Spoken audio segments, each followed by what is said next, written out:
Hey everybody, Nick Espinoza, your chief security fanatic here, and today I'm asking the question, when a government overreaches, do tech companies have an obligation to fight privacy violations on your behalf? Now, before we actually answer that question, we first have to talk about a new law that the Chinese government, Beijing Chinese government, has imposed on Hong Kong. Basically, this is the city and area in China that has traditionally been outside of Chinese communist control thanks to its annexation by the British Empire over a century ago. And since they became unified with China about 20 years ago or so, the Beijing government has been moving to take more control over that essentially autonomous region and bring them in line with the rest of the country. This is the cause of a lot of the protests that we've been seeing over the last year or so as Hong Kong residents seek to keep out from under Beijing control. But Beijing ramped up control on July 1st, enabling a new law, and so let's start there. This law was drafted almost entirely in secret via closed-door meetings in Beijing that even Hong Kong's leader, Carrie Lam, was not a part of. Even after its reported passage by China's National People's Congress on July 1st, all but a tiny handful of Hong Kong residents still really had no idea what the law contained. It bypassed local Hong Kong legislature, and the law criminalizes, and I quote, act of secession, subversion of state power, terrorist activities, and collusion with foreign or external forces to endanger national security. A right to trial by jury can be suspended in certain circumstances. Cases can be heard in secret, and foreign residents in Hong Kong can be expelled if suspected of violating this new law, regardless of conviction status or not. The national security law trumps any existing Hong Kong laws, just in case there's a conflict between the two. Now, while officials have had earlier suggested penalties under the law would be softer than they are currently in China, basically the maximum sentence given out for these crimes, secession, subversion, terrorism, and collusion with foreign forces, is life imprisonment, and the expectation is that this is going to happen to Hong Kongers as well. The law also extends Beijing's direct control over the city, establishing a new committee for national security that will include a Beijing-appointed advisor and I quote, office for safeguarding national security directly under the Beijing government, which has broad powers to prosecute Hong Kongers deemed to have basically committed these offenses. Hong Kong and Beijing officials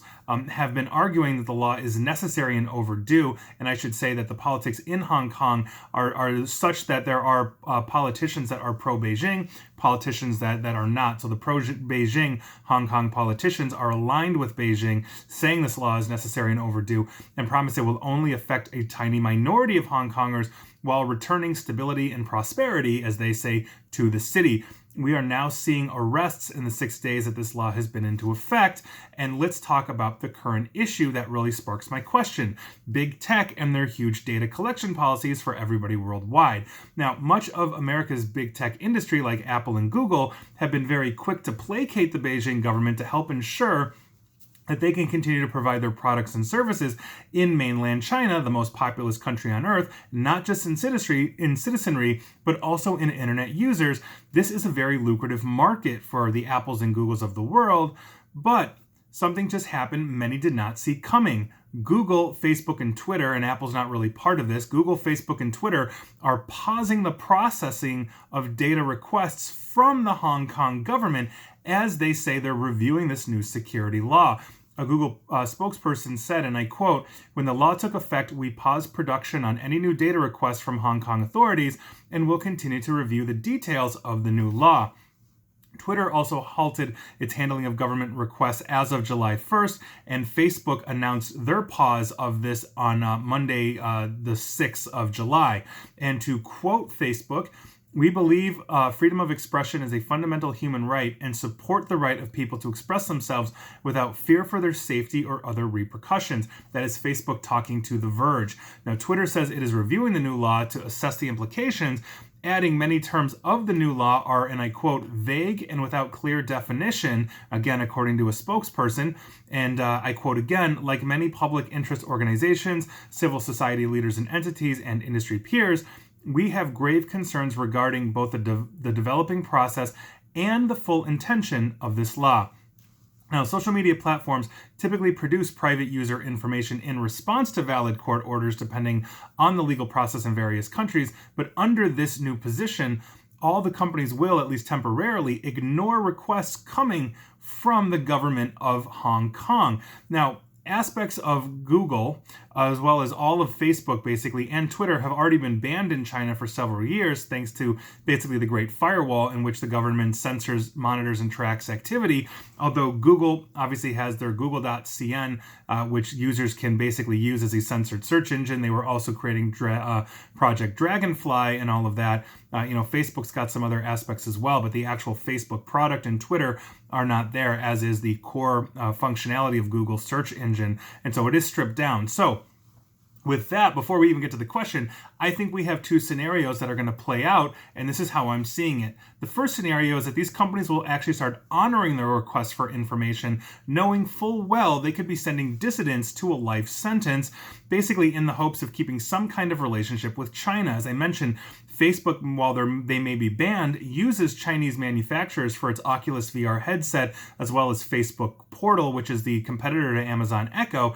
And Mark Zuckerberg himself has been trying to make inroads into China to try to get his products to compete there. I think Twitter is the only one that has no real ties to China in this equation, for the record, although obviously they have a presence in Hong Kong if they are ignoring requests. So they may start honoring these, in which case the dissidents may just, have lost that shelter from these tech companies out of the United States. The second scenario is that they will deny or ignore these requests and continue the bifurcation of the internet I wrote about in 2018 for Forbes. And basically what I talked about in that article is that we are seeing a very heavily censored and controlled internet, its own ecosystem being created in China, and basically its vassal countries, if you will, for lack of a better term, through their Belt and Road Initiative. And so as they go into countries and build out infrastructure, not just roads and hospitals and all of that, but internet, they are now teaching these governments, especially authoritarian ones, on how to lock down, censor, and monitor and all of this, which means that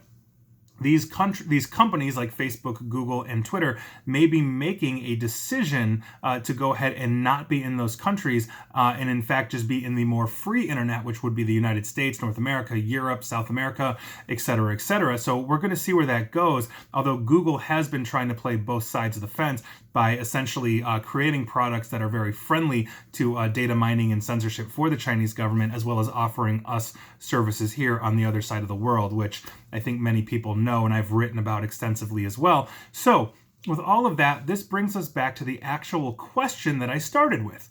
When a government overreaches, do tech companies have an obligation to fight privacy violations on your behalf? Now, another way to put it would be, what obligation do offerers of free platforms have to their users? Because we don't pay for Google, Facebook, or Twitter.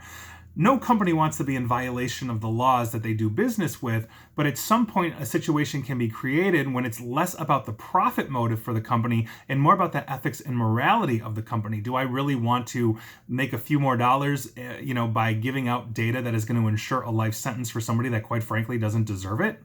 While I have no doubt that, there are many people out there who support the Beijing government and what it does, there are many people out there, I would say primarily out of China, although I know there are a lot of dissidents in China, that do not, that we just simply don't.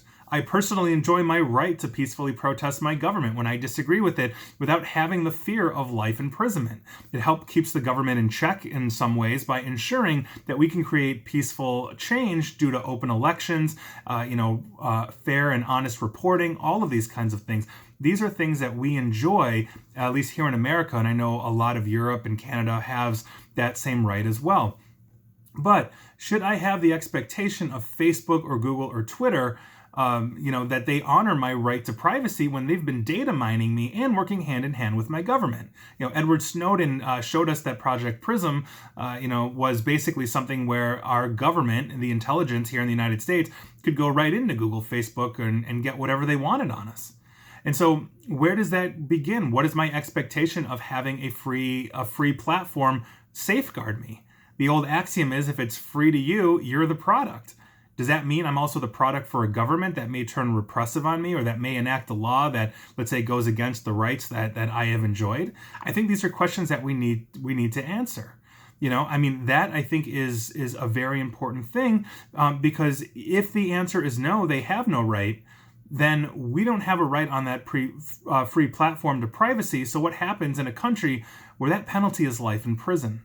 And I think that's something that we need to discuss. I think that's an important topic. I would love to hear from you on this, but this is what's going on right now in Hong Kong with the Chinese government, and we may see people be put in prison for life if Google, Facebook, or Twitter decides to give that data to the government. And I think that's a very tough position, not just for the protesters to be in, but for them to be in as well, because the optics back home would not be good.